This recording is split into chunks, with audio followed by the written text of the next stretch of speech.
Enchanted, wow. Enchanted is magic din mga kapiksi, okay? Parang magic din yan. Enchanted, enchantment. Ibig sabihin nito guys, napapansin niyo ba yung charm, mystery, belief, okay? Yan yung ibig sabihin yan. Parang talaga, sabihin na natin na may magical spell, may magical moments, talaga very enchanting, swerte, enchantment, charmed, swerte, okay? Luck, good fortune.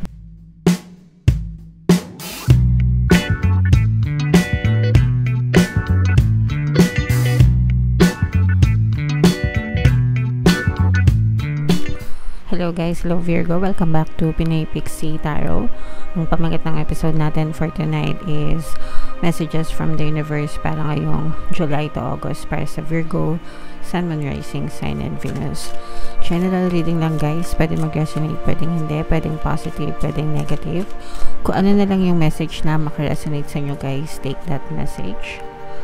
So, yung first message para sa inyo guys, we have angelic. Okay, so, ito guys, napakaganda ng mensahe na to kasi, di ba pagka inisip natin, ano ba yung naiisip natin pag sinabing angels, di ba? May pakpak, kumikinang, matulungin, mabait, protection, guidance, di ba? Yan yung mga tulong, yan. So, yan yung mga words to describe ng isang anghel mga kapiksi. Okay, pero dito sa lupa guys, even if wala tayong pakpak, no, we can be like those of angels mga kapiksi, no? Kailangan lang maging mabuti tayo, maging mabait tayo, matulungin tayo, focus on the love and light mga kapiksi, focus on kindness, focus on the good things, protect ourselves, no? Protektahan natin yung sarili natin sa mga nega, protektahan natin yung mga taong mahal natin sa buhay, anybody na pwede natin protektahan, pwede natin tulungan, pwede natin gabayan mga kapiksi. Okay, so live like an angel. Kumbaga mga kapiksi, syempre hindi tayo magiging as perfect as those angels, diba? Pero whatever we can do para maging kagaya nila, yung pagkakaroon ng mabuting puso guys, yun yung pinaka-importante kasi, no?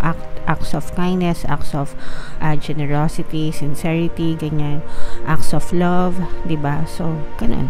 Observe natin yun mga kapiksi and see how our lives will transform, okay? Alright, another message for you, Virgo. Magical, wow, grabe. So, magical mga kapiksi, no? Ibig sabihin talagang pag sinabing magical, makapangyarihan, di ba? Parang tawag dito, ethereal, miraculous, diba? Parang milagro, miraculous, mythical. For some of you guys, pwedeng maka-experience kayo ng mga magical moments, no? Pag sinabing magical guys, yung tipong parang hindi totoo para sa'yo, parang hindi mo inaakala na magkakatotoo, but it's being pushed out in your reality, mga kapisi, no? Milagro, ganyan, diba? Himala, yan. Walang himala. May himala mga kapiksi, and tayo yung gumagawa nitong mga magical moments, no, mga himala sa buhay natin, mga kapiksi. So yung mga bagay na hindi mo inaakalang magagawa mo dati, yung mga bagay na akala mo imposible, everything is possible guys, no? Always ko kayong nire-remind na you can be, do, and have anything that you want in your reality mga kapiksi, no, as long as i-focus natin yung inyong attention dun sa mga bagay na gusto nyo, you can have those magical moments guys, okay? So, tanong mo sa sarili mo, anong magical moment yung gusto mong ma-experience, diba? And then, focus your attention on it, and then, sooner or later, it can be pushed out in your reality. Ibig sabihin, pwede siyang, pag sinabing pushed out in your reality, pwedeng magkatotoo sa realidad ng buhay nyo guys, okay? Alright. So, i-mind nyo na yan guys, mind magical moments, mind himala, yan, mind milagro, yan, i-mind nyo na yan guys sa comment section mga kapiksi. And yung another message, focus, yan, kakasabi ko lang guys. Kakasabi ko lang, 'di ba? Kailangan nyo lang i-focus. And ito talaga reminder sa inyo mga kapiksi, no? Na each and every day, guys. Kasi we have like 60,000 thoughts in a day. 60,000 thoughts. Imagine, it can be more than that, guys, no? And lahat ng thoughts natin, hindi natin yan matatrack. Most of the time, nag-autopilot yan. Kung paano natin pinrogram yung isip natin, mga kapiksi. Okay? And para ma-reprogram nyo yung inyong subconscious mind to achieve your desires, kailangan talagang focus kayo. Focus yung attention nyo, as in 100% focused, guys, no? Sa mga bagay na gusto nyo mangyari sa buhay nyo. And the more na focus nyo yung attention nyo doon, the more na napupush out yan sa reality nyo. Kasi, i-analyze nyo yung buhay nyo, guys, no? Tingnan nyo yung buhay nyo ngayon. Kasi alam mo ikaw, yung reality mo ngayon, yan yung magsasabi sa'yo kung maganda yung focus ng attention mo or kung pangit. Okay? So, kung puro problema yung na-experience mo sa buhay mo, ibig sabihin yung focus ng attention mo nasa mga problema. Pero kung ikaw ay masagana, kalmado, peaceful, yung everyday living mo, ibig sabihin yung focus ng attention mo nandun din. So, that will give you a feedback. Okay? Yan yung feedback sa'yo. Pangat pala ng buhay ko ngayon, ibig sabihin, ang pangat pala palagi ng iniisip ko, diba? Totoo ba o hindi?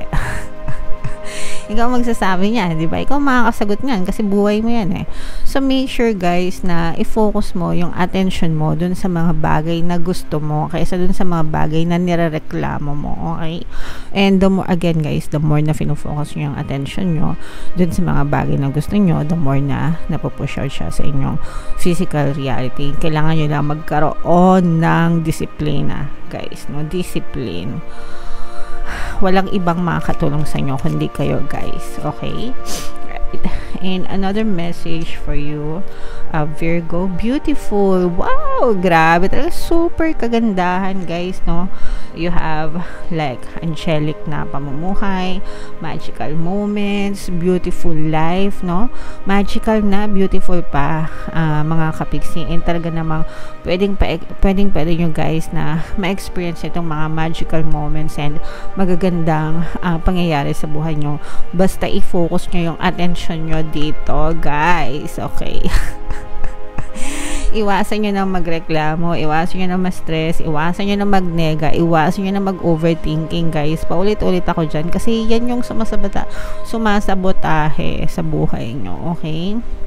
Hindi nyo alam, kala nyo iniisip nyo lang, but it's always being pushed out in your reality. So you really have to be careful. Kailangan talaga mag-ingat kayo, guys, sa iniisip nyo everyday kasi yan talaga yung napupush out sa inyong physical reality. Okay? Alright. Another message for you, Virgo. So, again, guys, mind mo na yan. Mind, magical buhay, beautiful life. Ito pa, grabe. Serenity. Serenity is yung, wait, check natin. Yung pagiging peaceful, no? Serenity, peaceful, kalmado, acceptance, yan. Acceptance, may peace, may trust, no? Kapag ka tayo ay, tawag dito, nagtiwala kay universe and inaccept na natin na ganito yung buhay natin, but we can definitely change it kapag ka inaccept mo na ikaw yung responsible sa buhay mo, na ikaw yung accountable, okay? You are making peace with yourself, mga kapiksi, and making peace with the universe and trusting the universe and trusting yourself as well, mga kapiksi. Everything is going to work out in your favor. Marirelease yung mga resistances nyo, guys, pag sinabing resistance blocks, okay? And you're taking charge, you're taking control of your life, okay? So, eto, guys, no, kailangan magkaroon ng acceptance para magkaroon ng kapayapaan. So, mag-move on, mag-forgive, diba? Very important, yung mga negative emotions or yung mga emotions nyo, guys, dapat talagang inaalagaan nyo yan, no? Huwag nyong hayaan na ma-penetrate kayo ng kanigahan, ng galit, ng hatred, ng resentment, kasi mga balakid yan, okay? Mga balakid yan sa buhay, guys. So, alisin nyo yan, pabigat yan sa buhay, focus on peace, forgiveness, acceptance, diba? So, yeah. And, yung last message galing sa deck na to, guys. Enchanted, wow. Enchanted is magic din, mga kapiksi, okay? Parang magic din yan. Enchanted, enchantment. Ibig sabihin nito, guys, napapansin niyo ba yung charm, mystery, belief, okay? Yan yung ibig sabihin yan. Parang ano talaga, parang sabihin na natin na may magical spell, may magical moments, talaga very enchanting, swerte, enchantment, charmed, swerte, okay? Luck, good fortune, mga kapiksi, magical moments, yan talaga yung may experience nyo sa inyong buhay, guys. So, and guys, you are the one who is attracting this to your life. Kayo yung nagkikreate nito. Meron tayo, guys, mga pampaswerte, no? Diyos ko, hindi ko alam kung ilang beses ko nang pinost yan sa community tab. Kahit ako mismo nagugulat dun sa effect. Kasi, yung mga affirmations na nilagay ko dyan, as in talaga sandamakmak na swerte affirmations. Kakaiba yung combination ng nilagay ko dyan na affirmations. So, pakinggan nyo yun, guys. Pantaboy ng malas, pang-akit ng swerte. Super effective, guys. As in, libre lang yan sa YouTube. Pakinggan nyo, guys. Para talagang swertehin kayo, no? Sa inyong buhay. And yan, i-mind nyo na yan. Mind swerte, mind beautiful, magandang buhay, magical moments. Yan, i-mind nyo yan, guys. Comment section, sobrang ganda ng energy nyo, Virgo. Grabe yung advice sa inyo ngayon, mga messages sa inyo ngayon, as in to the highest level. Tingnan pa natin, guys, yung additional na mensahe sa inyo. Shuffle ko to, guys. Habang sinashuffle ko to, panoorin nyo muna yung video natin regarding sa ating paano mag-manifest ng abundance video course. Kapiksi, sawa ka na ba sa mga struggles at hirap sa buhay mo? Masipag ka ba at masikap sa buhay ngunit hindi ka pa rin umaasenso? Ilang beses ka na bang nag-attempt mag-negosyo at mag-invest pero palagi ka pa rin nalulugi? Sa pagkakataon na ito ay maaaring may subconscious beliefs ka na nagiging balakid sa iyong pag-unlad at pagyaman. Introducing, paano mag-manifest ng abundance video course. Dito ay matututunan mo ma-overcome ang mga balakid mo para tuluyan ka ng umunlad, umasenso, sumagana, maging matagumpay, successful at maswerte sa iyong kabuhayan, pera, trabaho, negosyo sa lapi at kaperahan ng bonggang-bongga. Dali, mag-send na ng email sa pinoypixitarot@gmail.com at simulan na ang iyong pagyaman ngayon. Alright, so sa lahat ng gusto mag-avail ng course, guys, meron tayong promo ngayong July, 500 pesos discount until July 31. So, avail nyo na, sobrang ganda ng course as in. And meron tayong bagong course, guys, paano mawala ang third party at magkaroon ng harmonious na relationship. Para yan sa mga may problema sa mga kabit, no, guys, 30% discount until July 31. Sobrang ganda ng course, guys, avail nyo na habang mura pa. Extended yung promo sale natin, mga kapiksi. So, ito yung additional message, guys. Flexible, okay? Pag sinabing flexible, flexibility, adaptable to change, mga kapiksi. Kailangan flexible tayo, kayang-kaya natin mag-adjust, diba? Pag mas madali tayo mag-adjust, guys, mas flexible tayo, mas madali din tayo makasurvive sa buhay, mga kapiksi. So, we should learn how to be flexible kasi our life is ever-changing. Nagbabago talaga yan, mga kapiksi. Kaya dapat, let's say, for example, yung technology ngayon, di ba? Ibang-iba na sa technology dati. Dati, dial-up lang yung internet. Naabutan nyo pa ba yun? Kaway-kaway sa mga nakaabot pa ng gano'n. Dati, yung mga cellphones, keypad lang, di ba? In terms of technology, sobrang iba na, di ba? Yung pamumuhay, iba na rin, di ba? So, dapat adaptable tayo, guys, sa mga changes, sa mga pagbabago para, again, nakaka-survive tayo sa mga hamon ng buhay, mga kapiksi. Okay? Alright, so, yeah. Comment down below, Virgo, if feeling nyo naka-resonate kayo dyan. Guys, ito yung ating mga pampaswerte subliminal. Pakinggan nyo as in, mga katulong talaga sa inyo.